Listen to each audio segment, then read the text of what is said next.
Devil. ये movie सच्ची घटना पर आधारित है।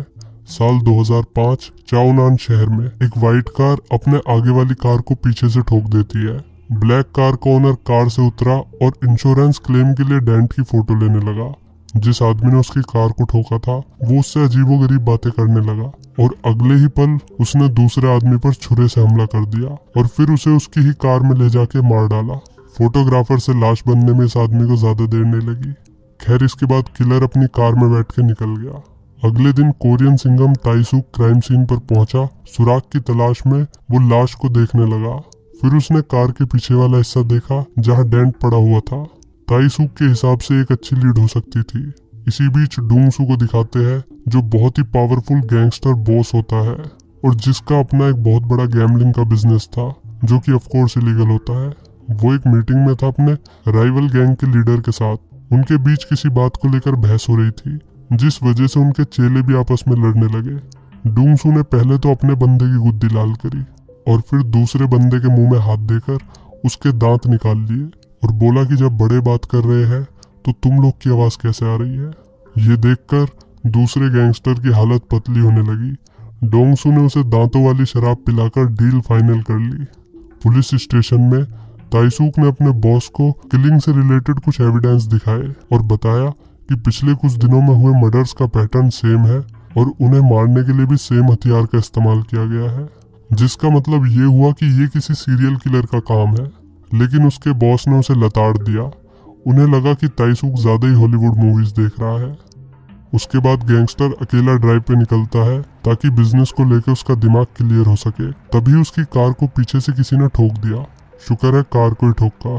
ये कोई और नहीं बल्कि सीरियल किलर ही था। डोंगसू ने उतर के देखा। डेंट बहुत हल्का सा था, इसलिए उसने दूसरे बंदे को जाने के लिए बोला, लेकिन तभी उसने पीछे से हमला कर दिया। छुरा लगने के बावजूद भी डोंगसू ने अपना बचाव किया और किलर का भी भूत बना दिया। इस बार किलर गलत आदमी के हत्थे चढ़ गया था। किलर ने गैंगस्टर को अच्छे से जख्मी कर दिया और फिर गैंगस्टर ने भी किलर का छुरा लेके उसी के सीने में घुसा दिया। जब किलर को लगा कि इस मोटे की चर्बी में मेरा छुरा नहीं घुसेगा तो वो कार में बैठा और डोंगसू को हिट करके भाग गया। गैंगस्टर को जल्दी से हॉस्पिटल ले जाया गया। इसी बीच उसके चेले ने दूसरी गैंग पर हमला कर दिया, ये सोचकर कि इनके बॉस ने ही डोंगसू पर हमला करवाया होगा। दूसरी तरफ किलर खून रोकने के लिए अपने घाव पर स्टेपलर लगा रहा होता है। उसने अपनी कार वहीं छोड़ दी और कपड़े लेने के लिए एक आदमी को मार दिया। अगले दिन डोंगसू को होश आया। उसने अपने चेले को बताया कि वो आदमी दूसरी गैंग का बंदा नहीं था बल्कि वो तो कोई और ही था। उसने किलर की कार की डिटेल्स दी और कहा कि जल्द से जल्द उसे मेरे सामने लेकर आओ। तभी ताइसूक भी वहां पर आ गया। डोंगसू को पुलिस पर भरोसा नहीं था, इसलिए उसने रिपोर्ट नहीं की। जाते टाइम ताइसूक ने उसकी कार देखी जिस पर पिछले केसेस की तरह सेम डेंट था।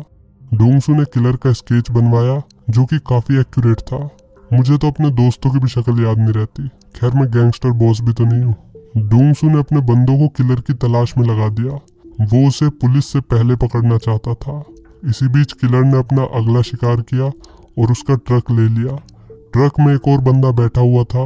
उसकी सर्जरी करते हुए किलर का छुरा गिर जाता है।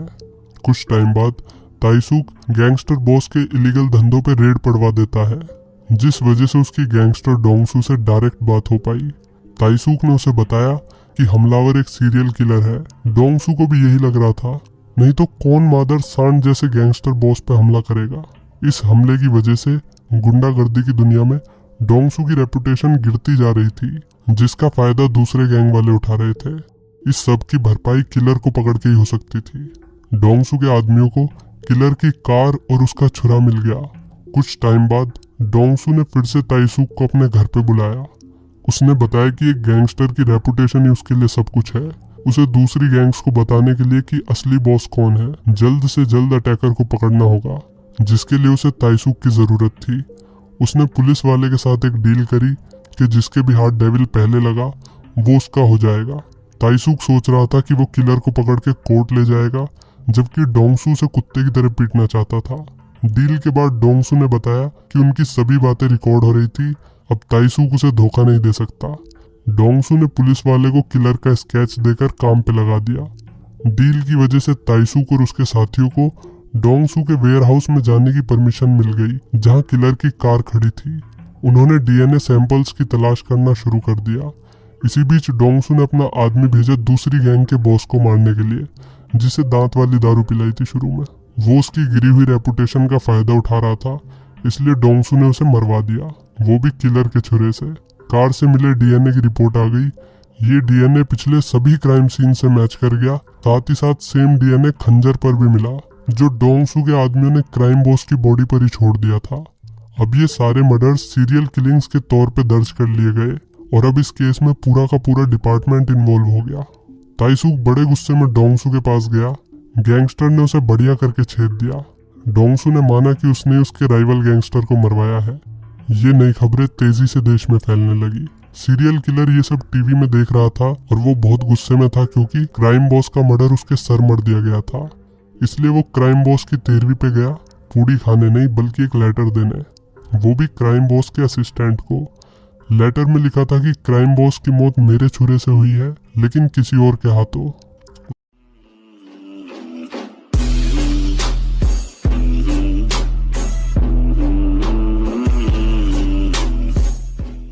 उसने डोंगसू की तरफ इशारा कर दिया जो यहीं पर बैठा हुआ था। उसी रात किलर ने फिर सेम पैटर्न में एक बंदा मार दिया। अगले दिन ताइसूक और डोंगसू सुराग की तलाश में लगे हुए थे। जैसे ही ताइसूक को स्टीयरिंग व्हील पर एक फिंगरप्रिंट मिला, तभी राइवलरी गैंग के आदमी वहां पर आ गए। उन दोनों ने एडी चोटी का जोर लगा के सबको धाराशायी कर दिया। इसके बाद सियोजिन ने ताइसूक को स्टीयरिंग व्हील से मिले फिंगरप्रिंट की रिपोर्ट दी। इस फिंगरप्रिंट वाले बंदे की मिसिंग रिपोर्ट पहले से ही दर्ज थी। ताइसूक उसके घर गया, जिसमें बहुत सारे ग्रीन टैंक रखे हुए थे। वहां पर और भी काफी सारी चीजें थी, जैसे कि शैतानी किताब, दवाई की बोतलें। उसे सस्पेक्ट की फोटो भी मिली जो डोंगसू के स्केच से मैच कर रही थी। वो तुरंत ऑफिस जाता है और इस आदमी के बारे में सारी जानकारी निकालने के लिए कहता है। दूसरी तरफ डोंगसू बिजनेस मीटिंग में था, जहां एक आदमी उसकी फिरकी लेने लगा, वो भी उसके सामने बैठ के। वरना तेरे को डर नहीं लगता? पहले तो डोंगसू हंसा, फिर उसने कस के चमाट मारा और मारता ही रहा जब तक कि वो आदमी मर नहीं गया। तभी ताइसूक ने उसे किडनैपर का वॉइस मैसेज भेजा और डोंगसू ने मैसेज सुन के कन्फर्म कर दिया कि यही सीरियल किलर है। किलर का नाम कांग योंग था।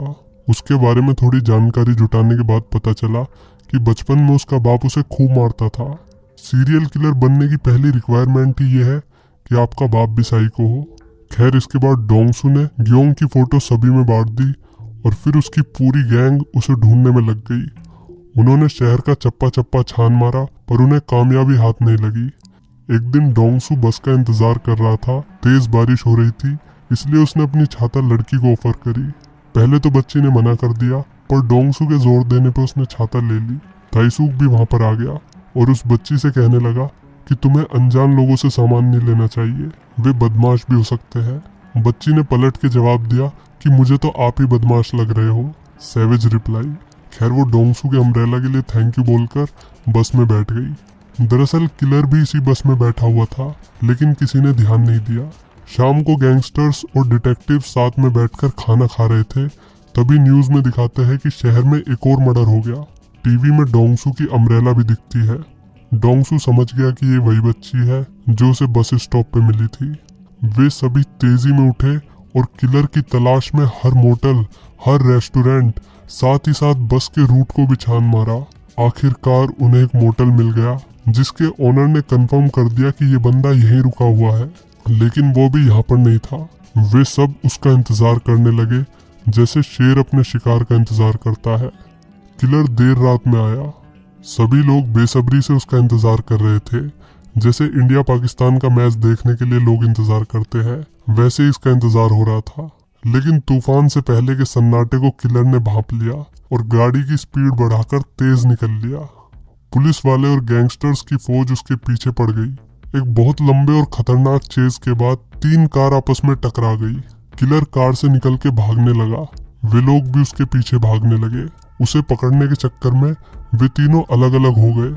इसका फायदा उठाकर किलर ने गैंगस्टर के चेले को मार दिया। गैंगस्टर डोंगसू के पास आया। मरने से पहले उसके चेले ने उसे बताया कि वो किधर भागा है।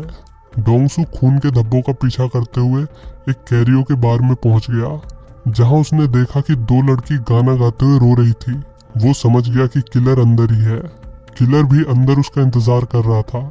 डोंगसू ने दरवाजा तोड़ दिया और दरवाजे में से ही मार मार कर उसे अधमरा कर दिया। वो उसे चावल की बोरी की तरह खींच के ले जा रहा था। ताइसूक ने उसे आवाज दी पर गैंगस्टर ने उसे इग्नोर मार दिया। ताइसूक समझ गया कि उसे अब कुछ नहीं मिलेगा। डोंगसू से अपने वेयर हाउस ले गया। वहां उसने डेविल की खूब छिताई की, लेकिन वो बस बेहाव की तरह हंसता ही रहा। फिर डोंगसू ने उसके टुकड़े करने के लिए फरसा उठा लिया। तभी ताइसूक वहां पर आ गया। कार से टकराने की वजह से गैंगस्टर बेहोश हो जाता है और ताइसूक किलर को अपने साथ ले गया। वो उसे पुलिस स्टेशन ले आया, जहां सभी लोग सीरियल किलर को देखकर शॉक रह गए। अगले दिन पुलिस ने डोंगसू के धंधों पर मल्टीपल रेड मारी। दूसरी तरफ पुलिस स्टेशन में पुलिस वाला किलर से पूछताछ कर रहा था। पूछताछ के दौरान साइको एकदम शांत रहा, जबकि ताइसूक को गुस्सा आ रहा था क्योंकि उसके पास किलर के खिलाफ मजबूत सबूत ही नहीं थे। किलर ने केमिकल की मदद से अपने फिंगरप्रिंट भी मिटा रखे थे ताकि उसे मर्डर वेपन से जोड़ा ही न जा सके। वो पहले से इस सब के बारे में सोच के चल रहा था। उसने सेम बातें कोर्ट में दोहराई कि मैं अबला पुरुष हूँ, हम लड़के हैं, हमारे साथ ऐसे ही होता है, मैं निर्दोष हूँ वगैरह वगैरह। जज भी उसे सजा देने में हिचकिचा रहा था। सभी विक्टिम्स की फैमिली यहाँ पर बैठी हुई थी। वे सिर्फ अब न्याय चाहते थे। फिर प्रोसिक्यूटर ने एक गवाह को बुलाया, इकलौता गवाह जो डेविल के हमले से बच गया था, डोंगसू। पिछली रात ताइसूक मदद मांगने के लिए गैंगस्टर के पास गया था। उसने कहा कि हम दोनों किलर को मारना चाहते हैं, तो इसके लिए हमें कानून का सहारा लेना चाहिए। उसने एक रिकॉर्डिंग भी प्ले करी जिसमें डोंगसू ने कन्फेस किया था कि उसने ही राइवल गैंग के लीडर को मारा है। अब उसके पास पुलिस वाले की बात मानने के अलावा और कोई चारा नहीं था। डोंगसू ने ईमानदारी से अपना बयान दिया कि ग्योनहो ने उस पर छुरे से हमला किया था। डिफेंस अटर्नी ने बीच में उंगली करते हुए बोला कि हम एक क्रिमिनल पे भरोसा कैसे कर सकते हैं। डोंगसू ने जवाब देते हुए कहा कि अगर ये तुम्हारे घर वालों को मारता तब तुम शायद ये बात नहीं कहते। इस सब के बावजूद किलर उस पर हंस रहा था। तब डोंगसू खड़ा हुआ और उसने अपनी शर्ट निकाल के पूरे कोर्ट को दिखाया कि उसने कहां कहां उसे छुरा मारा था। उसने स्केच भी दिखाया जो उसने हमले के ठीक बाद बनवाया था। डोंगसू ने किलर के हाथ से लिखा हुआ लेटर भी दिखाया जिसमें लिखा था कि खून मेरे ही छुरे से हुआ है। डोंगसू ने दूसरा हिस्सा फाड़ दिया था और आखिर में डोंगसू ने बताया, उस रात मैंने भी ग्योंगहो की छाती में छुरा घुसाया था, अभी भी उसका निशान होगा। और जब उन्होंने चेक किया तो निशान बिल्कुल वही था जहाँ गैंगस्टर ने बताया था। ये सब देखते हुए जज साहब ने किलर को मौत की सजा सुना दी और साथ ही साथ डोंगसू को भी जेल भेजने का आदेश दे दिया। लेकिन उसकी गवाही की वजह से उसकी सजा कम हो गई थी और ताइसूक को प्रमोशन मिल गया। डोंगसू जेल में जाता है जहां उसके सभी आदमी उसे झुककर सलाम करते हैं। दूर बेंच पे एक लकड़बग्गा बैठा हुआ था जिसे देखकर डोंगसू हंसने लगा। दरअसल डोंगसू एक ही शर्त पर गवाही देने के लिए माना था कि पुलिस वाले उसे उसी जेल में डालेंगे जिसमें किलर होगा। इसके बाद डोंगसू रस्सी लेकर डेविल के पास जाता है जब वो नहा रहा था। उसने कहा जो खेल हमने शुरू किया है उसका खत्म होना भी जरूरी है। तभी वो हंसने लगा और किलर बस रो ही देता, तभी मूवी खत्म हो गई। और मैं ये जो मजा है हिंदुस्तान के हर व्यक्ति को देना चाहता हूँ।